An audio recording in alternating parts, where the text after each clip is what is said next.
Hi guys, welcome back. Today I'm going to be doing the 10 little secrets tag.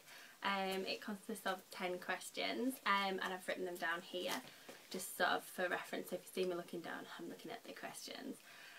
They're all beauty related, so I'll get cracking. The first question is, what is the one beauty product that makes you feel $1 million? I find this quite a hard question to ask because I feel like with your face, every single thing that you put on your face is designed to do that. It's designed to make you feel more attractive. So picking out one specific thing I find really hard. But what I would say is skin wise, making sure that I've got foundation on and bronzer. So at the moment I'm loving the Bourjois Healthy Mix Serum Foundation. I wear the shade 55, which is dark beige. I'll just bring that close up. So that's that one. I think it's about £9 or something like that. I've got expensive foundation and I've got cheap foundations. But this is the one I'm really liking at the moment. I love using it and buffing it into the skin. It just leaves a really nice texture. Covers any sort of imbalances in the skin. Bronzer wise, I've been using my Chanel Soleil Tan de Chanel, or Bronze Universal, whatever they call it these days. First of all, the packaging is just amazing. And it is a cream bronzer. It looks like so, and just worked into the skin, just sort of in the sort of cheekbones, through the temple, a little bit on the chin. Sort of gives a nice sort of sheen to the face, and I quite like that. So that would be something that would make me feel $1 million. The next question is, what is your skincare secret? Do you have any passed down skincare tips? I think with skincare, I've always been told by my mum that you should cleanse, tone and moisturise. So take all the makeup off and then put a toner on to refresh the skin, and then put a whole load of cream on top to sort of sink into the skin and sort of make sure that it's in good condition. I'm not always the best at it. For ages I did just used to use baby wipes, but then I realised it was making my skin really greasy and disgusting. So I'd get like dry patches like here, and then it'd be really shiny throughout the T. I mean, I've got quite a shiny sort of T-zone anyway, but that got really bad. So usually what I do is I get one of these Boots cotton wool double-faced oval pads, which come in these packages, and they have one side that's really soft and then one side that's textured. So the textured side would sort of buff the dirt out of your skin. I used to use the Bioderma cleanser, and then I ran out and I've not replaced it, so I've just been using just a cheap L'Oreal one. I also think making sure that you're putting cream on your face at night is a massive must. I use the night cream Shining Armour one from Soap and Glory, which is like this. It's a really thick cream, looks like that. Smells really nice and just really soaks into the skin and feels great. Just sort of for an everyday moisturiser, I use the Oilatum Natural Repair Face Cream. I only use a little bit because this is really for dry skin, and my skin's not necessarily dry, but I just like the sort of texture it gives. So it penetrates deeply to intensively nourish irritating, dry and sensitive skin.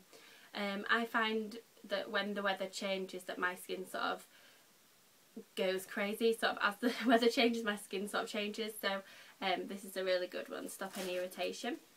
And I've also written down here as a note to always take your makeup off at night. There is nothing worse than waking up in the morning and not having taken your makeup off. It's absolutely disgusting, and I find that if you don't take your makeup off, you're more prone to getting spots because you're sleeping in it, and the foundation has been on your skin for too long and it's sort of getting into all your pores. So I definitely say to take your makeup off at night. Question number 3 is hair care secret. I don't really have any secret, just making sure that your hair is trimmed on a regular basis, that you don't use too many sort of hot based products on it, so you're not constantly using your straighteners or your curling tongs. And if you are using them, you know, obviously keep it to a minimum, but using heat protectant sprays leave-in conditioners, and just generally being good with your hair, making sure that it's kept in good condition. I like using a tangle teaser to detangle my hair, and just generally keeping it in as best condition as you can. I mean, you know, it's not easy, because if you want to dye your hair or bleach your hair or curl your hair, you want to make your hair look better, usually it does damage your hair in some way, but just sort of maybe every once in a while using deep conditioning mask to sort of bring the hair back to speed. Number 4, what is your biggest diet rule? I would just sort of say everything in moderation. It's hard because all the things that taste nice are usually bad for you. You know, sort of chips, pizza, chocolate, ice cream, all the nice things are always bad for you. So it's just sort of having it in moderation. And, you know, we all go through phases of wanting to starve ourselves so we can lose weight, and it never works, because, you know, obviously your body goes into starvation mode, and, you know, you end up just sort of purging on stuff, and, you know, it's not healthy doing that. I mean, it always seems like the easy option, but just generally just trying to be as healthy as possible. Try and make sure you got a balanced meal. I always look at calories. I'm really bad for calorie counting, and, you know, like for example, if you want a packet of crisps, go for the, you know, less calorie induced version. So like if I wanted a packet of cheese and onion crisps, going for the Walker's baked variety, because they've got 70% less saturated fat, and just sort of trying to be, you know, careful what you eat, but also just be mindful that not everything that you know, not everything's going to be good for you, and sort of just having that moderation. So I try to keep the sort of bad things like pizza and chips to sort of like the weekend, and try my best to not eat so much crap during the week, but it never works out that way anyway. Question number 5 sort of links in with that, and that is any workout tips. I think really it's really easy to, it's the initial getting yourself into that mind frame of working out. You know, it's not for everybody, not everybody enjoys it. I would say in the last year or so I've started to really enjoy exercise.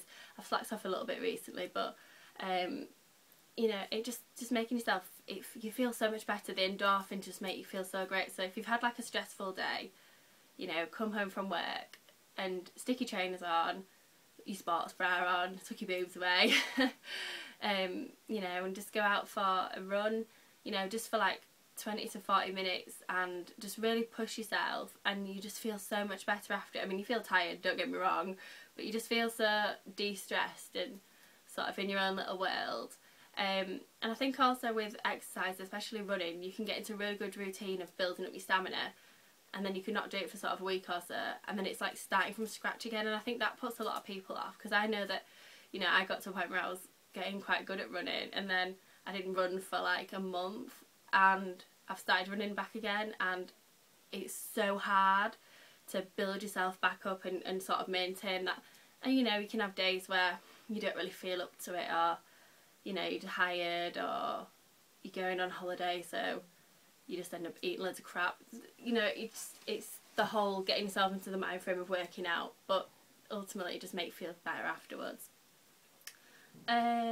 Question number 6. What perfume is your secret weapon? This perfume that is my secret weapon is now empty, so it's no longer my secret weapon. But it would be the Thierry Mugler Alien, which looks like that in a green bottle. It is the most gorgeous perfume ever. It's just so hypnotising, and it's kind of got a Parma violet-y smell, kind of. It's really alluring, and I suppose that's the alien name, sort of like a bit out of this world, but it lasts so well, and it just smells so sexy, and it's just absolutely gorgeous. And I've run out, so I'm going to have to repurchase that, and the packaging's really lovely as well. Question number 7. What piece of clothing turns heads? I would say wearing high heels. You know, instantly your legs look longer and thinner. I always feel really confident when I've got a pair of heels on. I never used to really like getting my legs out, and then I lost a bit of weight and I felt a bit more confident doing it, as long as they were tanned. But wearing heels instantly just sort of lifts your bum, lifts your legs. You just look instantly, you know, more gazelle-like, and just it's just really flattering just to have, you know, a pair of heels, and it just instantly makes you feel so much better about your legs. And you know, legs are everybody's favourite part of the body and the hardest to cover up as well. So I'd definitely say a pair of heels. Not that I come out very well in them. Question number 8. What is your most treasured piece of jewellery? I find this really hard because I'm not a massive like jewellery wearer. I mean, I do like my chunky necklaces and stuff like that, but I don't have anything that's overly expensive and sentimental. But I'd probably say my Pandora bracelet, because every sort of bead that I've got on there was bought by somebody or means something, so it's kind of got its sentimental value. And obviously people who bought me, I sort of remember who's bought me these things. If you want, I can take pictures and sort of upload it onto the blog if you want to look at my bracelet further, but I'd definitely say my Pandora bracelet. Question number 9. Who is your style crush? I would probably say, if we go down the celebrity route first of all, because I'm going to break it down into sections because it's really hard this. Style crush wise, I've written absolutely loads of celebrities down here. I would say Sienna Miller. Her style is just so effortless and boho chic, and she always looks amazing. Nicole Richie looks amazing all the time.